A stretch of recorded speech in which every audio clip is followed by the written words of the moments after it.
Olá, pessoal! O assunto dessa aula será análise estática comparativa de modelos de função geral. Veremos agora o conceito de diferenciais. Nas aulas anteriores, vimos como utilizar a análise estática comparativa no modelo de renda nacional. Apesar de ser um modelo generalista, ou seja, que usa letras ao invés de números para representar os parâmetros, esse é um modelo de funções explícitas, ou seja, onde é informado como a variável dependente responde às variáveis exógenas. Porém, na economia, muitas vezes nos deparamos com modelos de função geral, ou seja, onde não sabemos como as variáveis dependentes respondem às variáveis exógenas. Assim como nos modelos de função explícitas, nos modelos de função geral, podemos resolver a condição de equilíbrio, nesse caso substituindo a função geral de consumo no lugar do C, na identidade macroeconômica. Como não é possível encontrar uma solução de equilíbrio explícita, substituímos o valor de equilíbrio y estrela e denominamos o resultado como a relação de equilíbrio.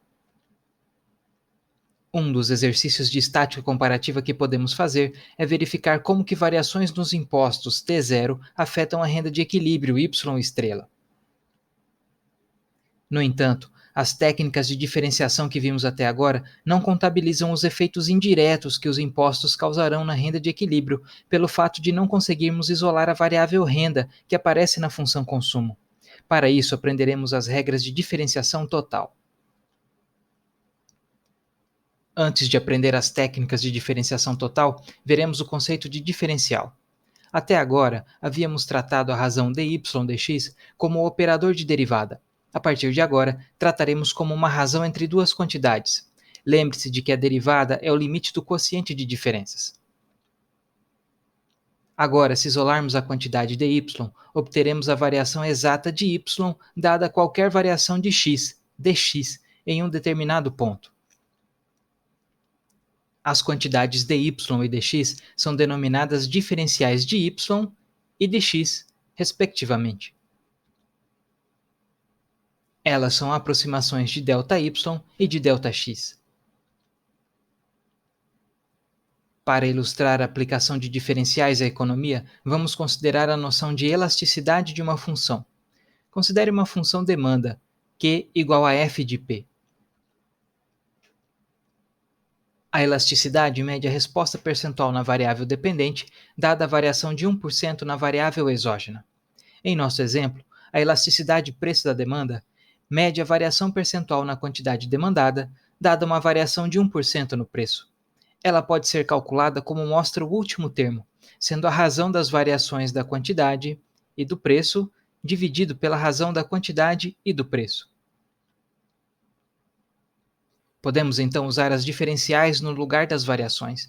Dessa forma, a elasticidade pode ser calculada pela razão entre a derivada e a relação Q dividido por P. Em geral, para qualquer função y igual a f de x, a elasticidade de y em relação a x pode ser calculada dessa forma. O valor absoluto da elasticidade é usado para decidir se, em determinado ponto, a função é elástica. Para a demanda, teríamos. Vejamos um exemplo para a função de demanda Q igual a 100 menos 2P. Para calcular a elasticidade da demanda, precisamos calcular a derivada de Q em relação a P, que é igual a menos 2, e calcular Q sobre P. Substituindo na fórmula da elasticidade da demanda, teríamos. Quando temos duas razões se dividindo, podemos reorganizá-la como a razão dos produtos dos extremos em relação ao produto dos meios.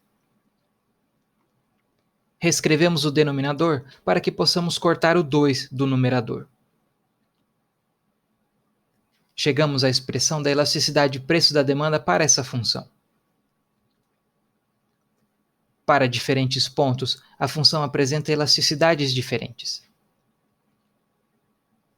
Esse, portanto, é o conceito de diferencial. Consulte o livro e as notas de aula para maiores detalhes. Como próxima atividade, temos o questionário 14. E até a próxima aula.